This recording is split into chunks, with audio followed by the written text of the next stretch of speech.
to the Men's Health Week podcast. My name's Jim Pollard and I'm editor of the Men's Health Forum websites. Are men more in touch with their emotions these days, or are we getting more unhappy?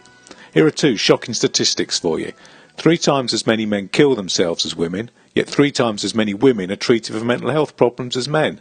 So there's something that doesn't add up. To discuss the difficult subject of depression, I turn to the funniest man I know, comedian John Ryan, who's won several awards for the way he looks at mental health problems in his comedy.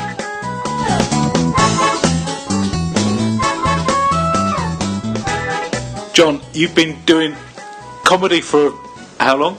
About 12 years.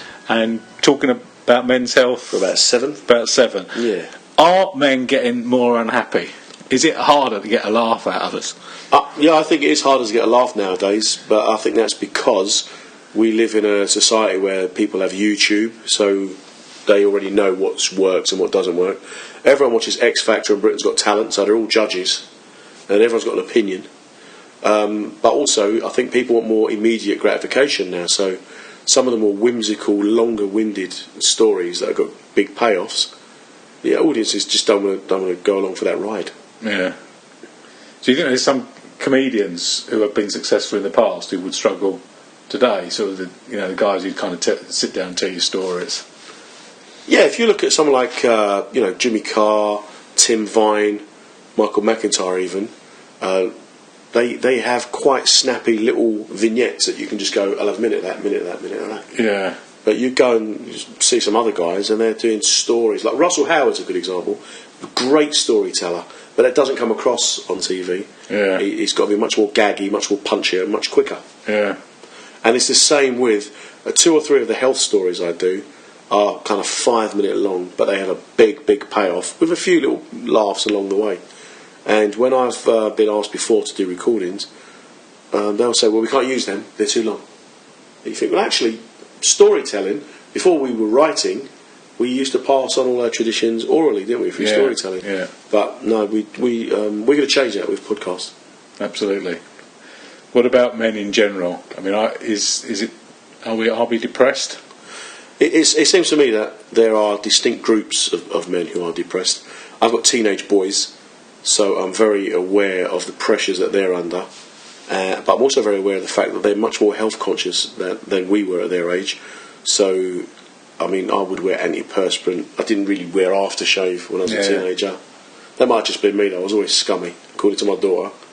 How she knows what I was like before I was born must be her mother's inside information. But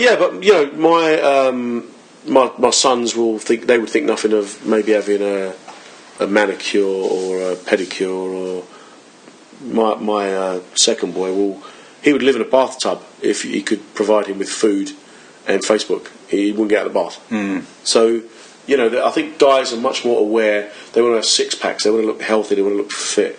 Yeah. But I don't think it's possible for everybody to look like they're fit and healthy and have 6-pack.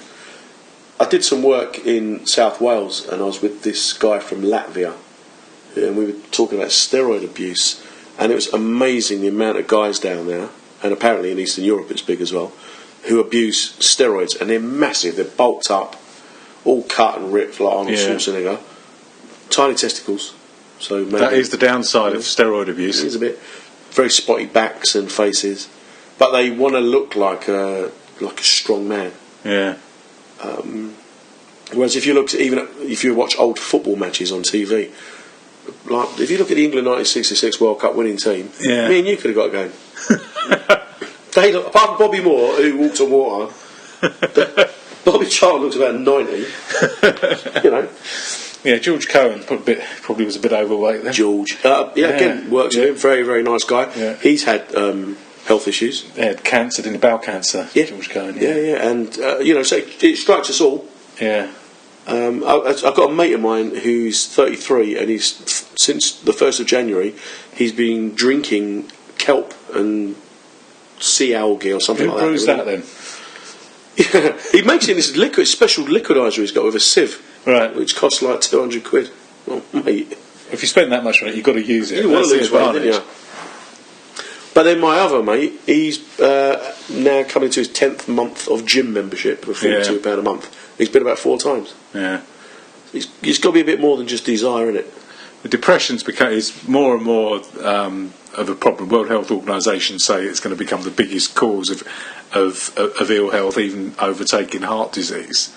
Yet we're richer and we've got more stuff than we've ever had. How does that fit? How can we be more wealthier and more depressed? I think it's because we're not designed for this kind of living. Yeah. That's all it is. We're not designed to live in boxes, drive in boxes to another box to work.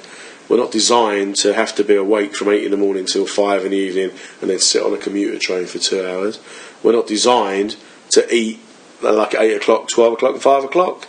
And as society kind of modernises, the pressures are more there to acquire material and consumer goods, which is not designed for it. We don't need it. Yeah. I remember about 3 years ago, the mother-in-law bought us a TV, and I was baffled because there was nothing wrong with the one we had. Yeah. But she wanted us to have a nice TV. We had a new house. I'm like, well, we got a TV. So, obviously, I'm really old-fashioned. But it's the same. I won't. And now she's bought it, you feel obliged to watch it, so you're not getting any exercise. I'll tell you what, now you can actually see the picture. It's worth staying in. No point going down the gym now. It's like Christmas. The kids go, we'll get you some new shirts. I've got shirts. Yeah, well, you need some new ones. But we just live in a society where consumerism has replaced kind of social interaction, haven't we? And that's got to have an effect on our mental health and our mental well-being. But it seems to be affecting men more. Women are more likely to be diagnosed with depression, but men are more likely to kill themselves. So there's something going wrong somewhere. We're not getting diagnosed. We're going straight to the end. But isn't it? I don't know. Really, I've done some work on a show called Cracking Up that we do. I now know that suicide is the main cause of death for in young men. Yeah, young men. Yeah, it's awful. Yeah. Awful. But is it because we can't manage our expectations? Again, my son's mate, he wants to be famous. And I said, what are you going to be famous for? He said, I don't know yet. Now, I remember when you used to get famous because you're good at something. Yeah. Now you get famous by being on a reality show, committing some heinous crime, or, sleeping with a celebrity. So you got into comedy because you wanted to make people laugh rather than because you thought, I can be famous doing comedy. No, it never occurred to me that I could be famous doing comedy. I could only become famous for having a mishap that wiped out half of humanity, like visiting a nuclear power station and going, what's that red button for? And falling on it. I was never going to invent anything or make the world a poorer place by leaving it. But now I meet young comics especially who've got a business plan. In 3 years they're going to be doing that, in 5 years they're going to be doing that, 10 years they're going to be doing that. I think that comics have a real responsibility and an opportunity to make a difference. But then that's, shouldn't... Is there time for, there was the alternative comedy revolution in the 80s? Or is it time for another one? Oh, definitely, because now the alternatives... A little bit of politics. Well, not even politics, because we used to have different political parties, didn't we? Whereas now, I don't know that there's any difference between the Conservatives, Lib Dems and Labour. I don't know there's a difference. I think that is a really big cause of depression. I think the fact that you think you can't change anything, nothing you can do will change anything, is a very depressing state of mind. Or is it that I, instead of getting depressed by it, manage my expectations and therefore am able to cope with the fact that I can't change things? Yeah. And that's all it is. If I want something, I work, earn it and buy it. Whereas my mate, he wants something, he buys it, and then he's depressed because he's in debt. But he's got nice things. Yeah. So I just think it's that expectation management. Yeah. And I think that we are holistic bodies. So we have spiritual needs, we have physical needs, we have mental needs, we have social needs. And it's about how you fulfil all of those, isn't it?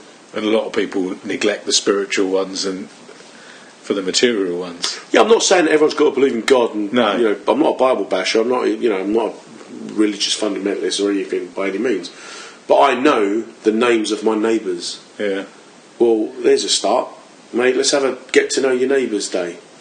I know that they do that in France. There is it's French kid, isn't it? You meet all the les voisins. What is it, like a special day when everyone? It's a special day. You have a thing in your block, and everyone who lives in that particular block will get together in the in the common area in the block or down the local restaurant, and get to know each other every year. Yeah, I never went, obviously. Because not British, you know. Oh, I don't get out there. Don't only want to borrow something.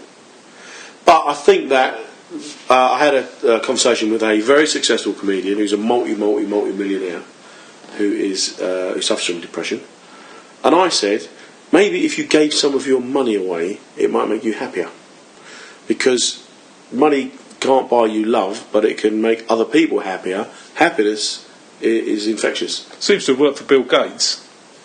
Yeah, I think it has. Mario Balotelli played at Man City. Some people would call the Windows operating system the funniest joke ever.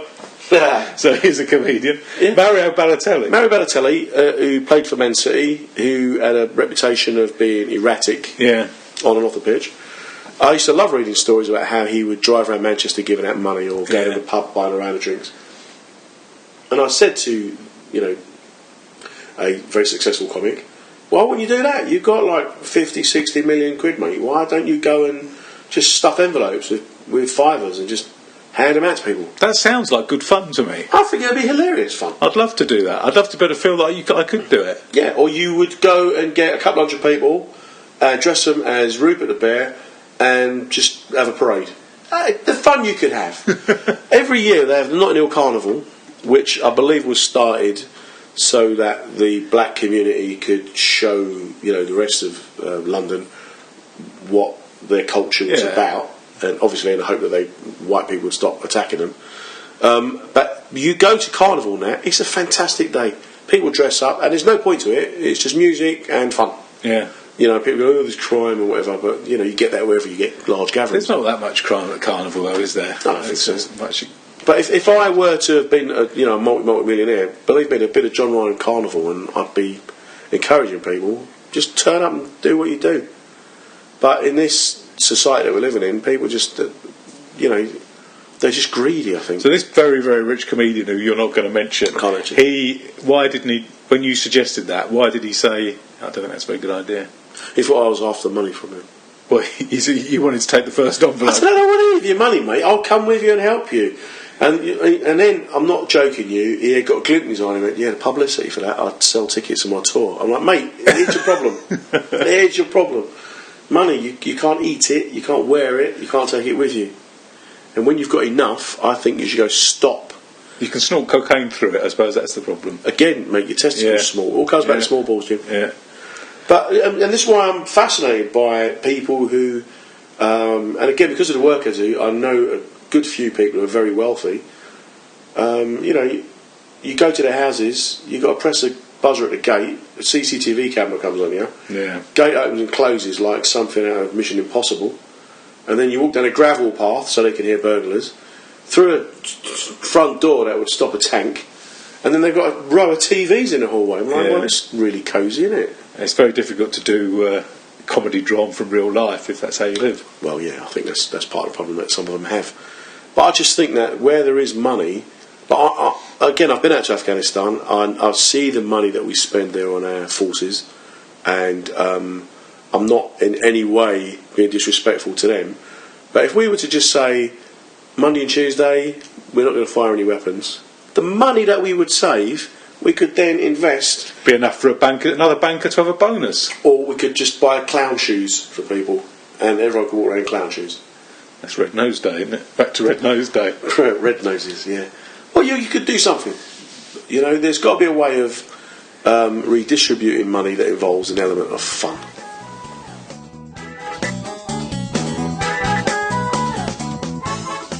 If you're feeling crap, there's a lot more out there than you might realise.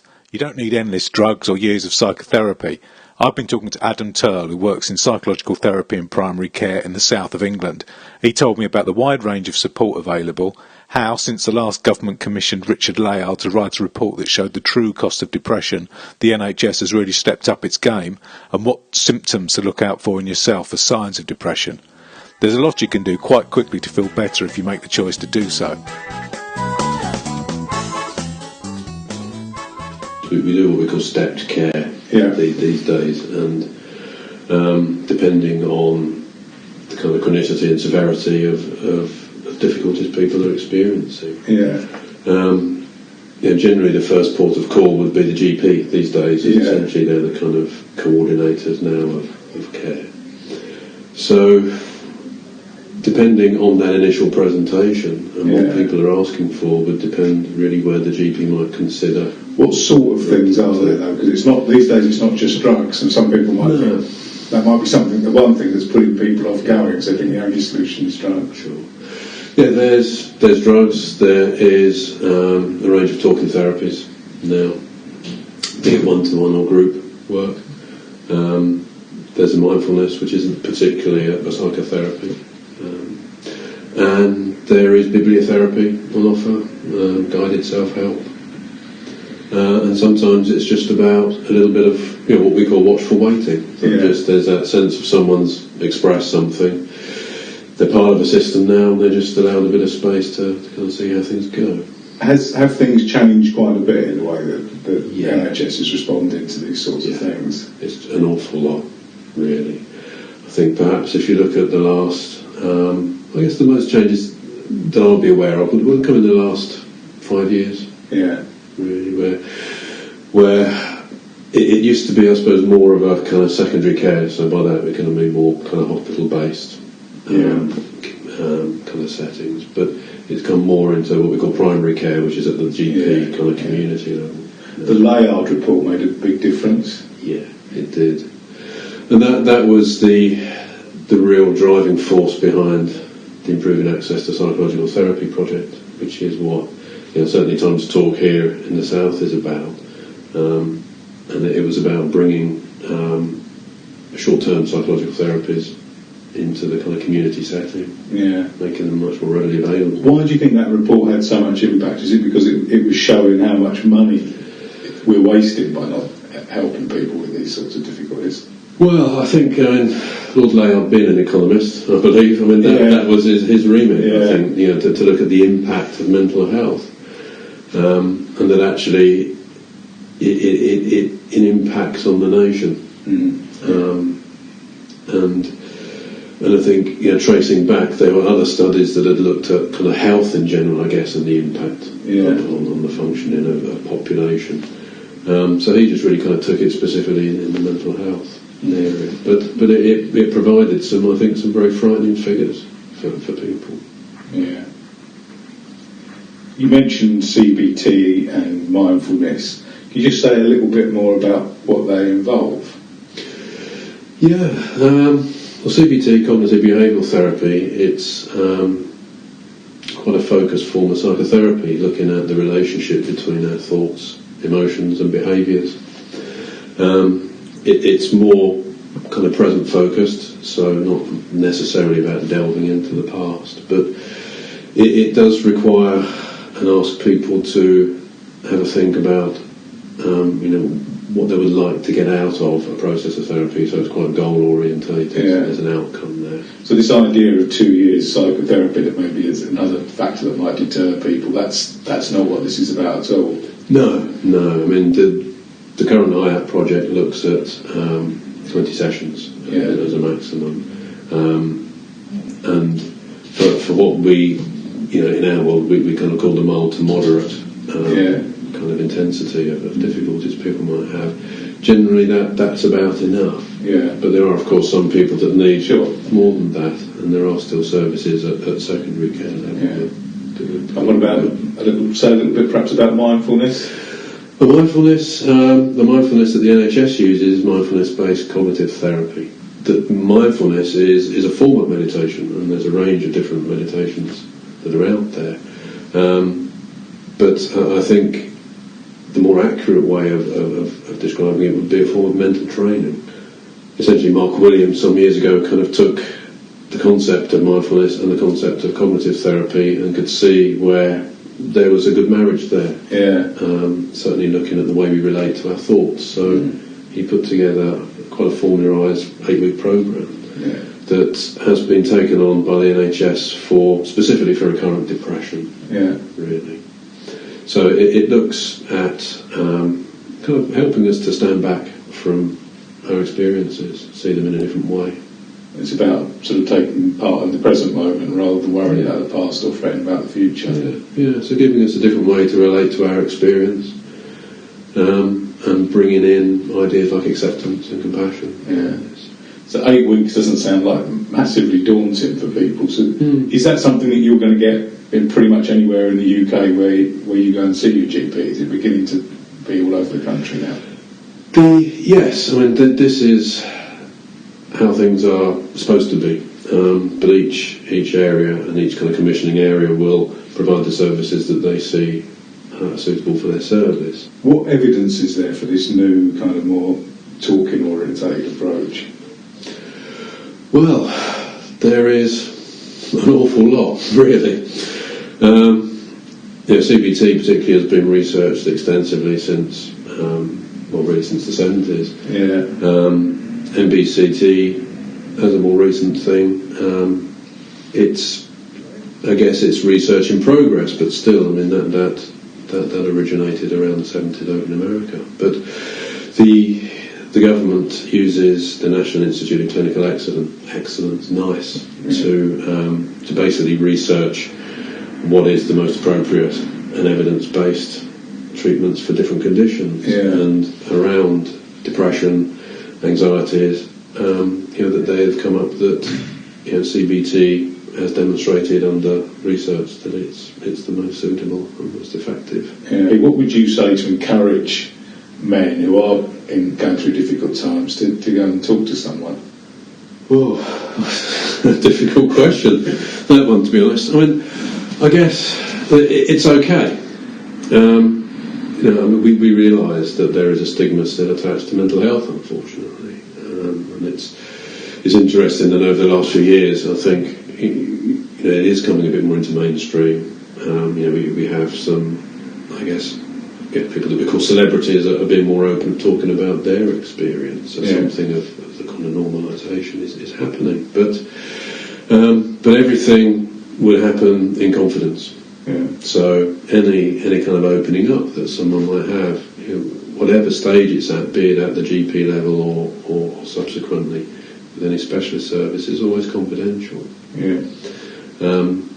So that in some way helps to protect people from what anyone else might be thinking of them, or even what they might be thinking of themselves, and even that process of opening up can be talked about in terms of how that is. So we try and make it as safe as possible, and I guess perhaps on a slightly harsher note, I mean those statistics I think speak for themselves, that these things don't necessarily get better. What sort of symptoms or signs should guys be looking out for that maybe that there is a problem? You're talking about like drinking too much and other addictive sort of behaviours. And I guess typically changes in behaviour, changes in the things we do, perhaps changes in energy levels, and maybe if we're finding ourselves getting caught up in particular thought patterns, with depression, perhaps particularly about things that have happened, so something a bit more perhaps critical or ruminative about the past. But I guess changes in behaviour, typically we'd be thinking of maybe stepping back from things that maybe would giving us pleasure, so stepping back from hobbies, not interacting socially as we might have used to have done. Perhaps increased drinking, use of drugs, increased eating or lack of eating, so a change in the way we relate to our body kind of functioning there. And perhaps also, even listening to what people around us might reflect, that perhaps, we seem a bit down. Change will only occur if someone wants that to happen. And that's, I guess, kind of difficult side of the world that we work in here. It's not about maybe just taking a tablet or a bit of surgery, removing something. And that's not to kind of downplay that side of health, but therapists, in a sense, provide or help to provide the opportunity for change, but the change will still come from the individual doing something differently, trying something, taking a risk, basically. So it would be difficult to take that little risk step out of the process. And therapy isn't necessarily about saying, I've got a mental illness, but maybe I'd like a bit more health. Do you think the way society is changing is making it more difficult for people to maintain a healthy state of mental well-being? Well, I think there is. Well, there's certainly been research done, and the evidence coming back is that, I guess, when we compare ourselves, our generation, to maybe in the 1950s, the levels of kind of anxiety are higher at a much younger age now than they would have been. So something's clearly happening around the way we kind of live in. And I think the World Health Organization are predicting that, I think it's about 2020, that depression will be the second most expensive difficulty worldwide. Yeah. So they're not necessarily predicting that this thing is going to get any easier or better. Yeah. So I think, yes, I mean, the way the world is certainly impacting on us as human beings, as individuals. I suppose we do have a choice as to whether we're going to take that on board individually. That sense of what can I do for myself. Yes, what can I do for myself? I decided that I needed a bit more laughter therapy from John Ryan. At the MHF, we've got two important projects going on in London. One south of the river in Lambeth and Southwark, and one in the north in Haringey. Research in both places suggests that the difficulties of midlife, like separation and divorce or redundancy, can have a major impact. So I asked John if he'd had his midlife crisis yet. No, I'm not yet. I'm planning one. I'm getting a motorbike and a blonde. Okay. No, I don't think so. I think because now people in their 60s and 70s are fit and healthy, comparable to men in their 30s, 30, 40 years ago, aren't they? Yeah, true. If you ever watch on TV on the old reruns, you watch something like On the Buses or Man About the House, these guys are in like their 50s and 60s, but when you actually find out their age, they're in their early 30s. Look at the old war films. Yeah. You think, mate, the army were all like 55-year-olds, but that's because the food is better now. People take more care of themselves, don't they? They dress younger. Who do you know that wears a hat? I've got a few hats. Yeah, but do you wear like a bowler hat? No, I don't wear a bowler hat. I like a hat. I think when you haven't got any hair, you need to wear a hat. See, but back in the old days, people wore hats and suits, so I think they made them look older. Yeah. Whereas now, you look at how people look after themselves, and forgetting cosmetic surgery, I don't think you need a midlife crisis, because I think old age doesn't start until your sort of 70s or 80s now, does it? But we still see it. So I mean, people might look younger, but what's going on inside their heads? Well, surely because people eat better now, that's got to make your body feel and appear to be younger than it, isn't it? Yeah. There was a guy in the paper recently who's 90, still working at B&Q.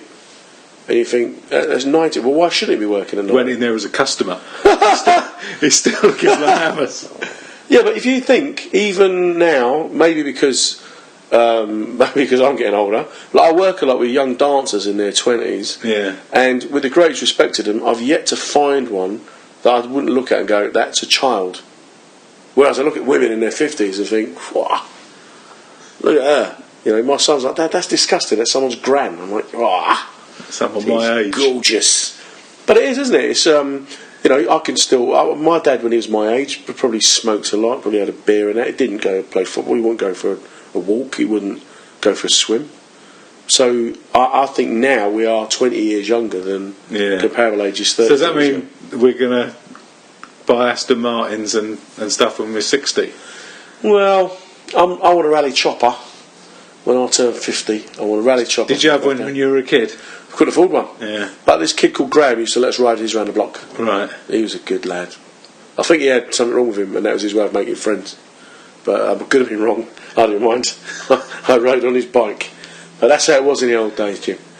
I think that now... But the rally chopper has actually been redesigned for health reasons, hasn't it? Because a few people had accidents on the gear shift being in the middle of the... in the middle of the frame. In the middle of the frame, yeah. They put it somewhere else. It's now. Health and safety gone mad. It's health and safety gone mad, yeah. It's the nanny state. I think that it's now... You don't have to have age-specific behaviours, do you?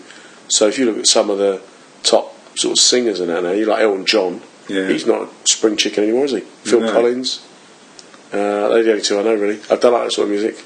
Luther Vandross, bless him. Phil Collins has done anything for about 20 years, mate. Yeah. My neighbour still plays. Well, my neighbour still plays them all the time. Yeah. But if you looked at like the Rolling Stones, they must be 100. They must be. But they're still rocking, aren't they? They're still doing it. They're still, you know, they're still keeping fit. Still piling. Mick Jagger had a midlife crisis when he was about 18, didn't he? Well, yeah, I think you're right on that one. Can't imagine Justin Bieber doing that. But I think Justin Bieber's having a crisis right now, isn't he? Well, he's 19. He has a classic, right? He's a 19-year-old boy. He's a multi-millionaire. He can't walk down the street without getting mobbed. He's measured in terms of his success, and everyone gives the guy a hard time. So what will he be doing when he's 30, when he's 40, when he's 50? What kind of, like Wayne Rooney, the guy's on £250,000 a week. He's got 80,000 people telling him he's rubbish. How do you balance the two, And it's all about other people's opinions of you. I think so long as you feel... Well, neither of them are real, are they? The money is ridiculous, and 80,000 people telling Wayne Rooney he's rubbish. That's ridiculous as well. He's obviously one of the best players in the country. So it's really hard to keep your feet on the ground. You're getting mixed messages from both directions, really. Yeah, I think it's got to be about you. It's how you feel within yourself, isn't it? I was always told if you can get up in the morning and take yourself to the toilet, brush your teeth, and you've got some food in the fridge, you're ahead of the game. You're doing better than most people on the planet, aren't you, really? Yeah, but we don't feel satisfied with that. No, I've told my son, he's 19, my ambition for all my kids was to get them to 21 with no criminal record, finish full-time education, no drink and drug problem, and no kids. And if you can do that, you're going to do much better than most of the people in the area that we live in. But it's about how that's you much feel more inside. realistic ambitions though than thinking I want them to be a classical violinist by the time they're 14 and play for Manchester United. Yeah, I couldn't have a classical violinist. That would be an indication of some sort of mental unwellness. Because they play for Manchester United. Well, even if you look at all those professional musicians, the hours that they put in practicing, that is not a normative behaviour, is it? Yeah. It's just being able to isolate, being able to focus. There's got to be a balance somewhere, and I don't see why you're any nearer finding it in middle age than you were as a teen. Yeah.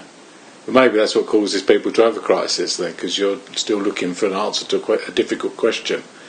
You're hoping that you would get the answer and you don't get it. So you still don't know how to, But do you know what you want to be doing in 5 years' time? No, I never have done. But same here. But I think that worries me more now than it did. Why? I suppose because I think you get more worried about money. You get more worried about, at some point, in 10, 15, 20 years, I'm not going to be able to work. I don't want to work, so I need to have. I'm more worried about those sorts of things. So all those questions seem more difficult, in fact, rather than easier. That's why I might have a midlife crisis. Oh, all right. Well, but sometime have a positive this afternoon, I'll let you know. Have a positive one though. So invent something. Your midlife crisis could be finding a cure for cancer, or right, okay. Yeah. Go into your shed and make something worthwhile. Don't go on a killing spree, or no, waste all your money on gambling and all that. I just think that people who are happy, they tend to have simpler and lower expectations. Yeah. People who are perfectionists are more likely to suffer from. Well, we're clearly not that, are we? No, of course not. You just think, well, if I ain't got the money, I won't go out. It's not. It's about being happy with yourself, isn't it? Yeah. But how old were you before you figured that out? I was about 10, to be honest with you. Really? Yeah, I was. You were smart. No, because I never wanted. I guess because I was brought up in a family where we weren't showy. So if you had something, someone would criticise it, so you wouldn't really show it. If that makes sense. So, whereas most families, you won 100 metres at the Olympics, everyone would be dead proud of you. Yeah. Well, in mine, there'd always be a relative who'd go, "Oh, who do you think he is?" And so you just wouldn't. You'd not try not to excel. You could have been a contender. I could have been anything, really. You could have beaten Usain Bolt if it wasn't for that auntie. That's genetics, apparently. It's legs, isn't it? Leg length or something. Apparently. But yeah, so I think it's about. I know that I'm not going to be doing live at the Apollo 8 out of 10 cats, and that doesn't upset me. It doesn't disappoint me, because I also know I'm not going to be running in the Olympics. But I know what I am going to be doing is trying to be happy and trying to succeed But you get, I mean, we talked earlier about the comedians, you know, who've got earn a lot of money, but you're helping loads more people through what you do than they are through what they do. You know, the men's health work you're doing, going to talking to the troops and all that sort of stuff, you're making far more of a difference than they are. But maybe that's reflected in my general happiness. Yeah. You know, and then because I haven't got to think, well, if I can't come up with a TV idea for Saturday, I'm not going to be on TV anymore, and that justifies my existence. Yeah. I'd think, okay. But that's insecurity, isn't it? I don't exist unless I'm on television. That's but then isn't that insecurity? Isn't that what makes these people successful? That fear of failing, that kind of. Okay. Yeah. You know, I can't imagine that Lionel Messi's missus can be very. She must go to him. Come on, Lionel, mate, have a line, have a day off. But you'd think, wouldn't you? He's worth hundreds of millions of pounds. Give someone else a chance. Yeah. And you turn your attention to something else. I just think it's about realistic expectations of what you can have, what you can't have. So, all right, I won't run the Olympics final, but I would like to be able to walk 3 miles. I'm not going to be the best boxer in the world, but I'd like to be able to lift a suitcase up onto the conveyor belt at Heathrow. I just think that people need to be more realistic about what they want. Yeah. But you need to be happy with that. Well, happiness, isn't it? Happiness is a temporary state caused by a lack of alcohol. Another dose of optimism from John Ryan. Look out for more from him in the future. So the message is simple, guys. Don't chase dreams that won't make you happy anyway. And if you feel like crap, talk about it.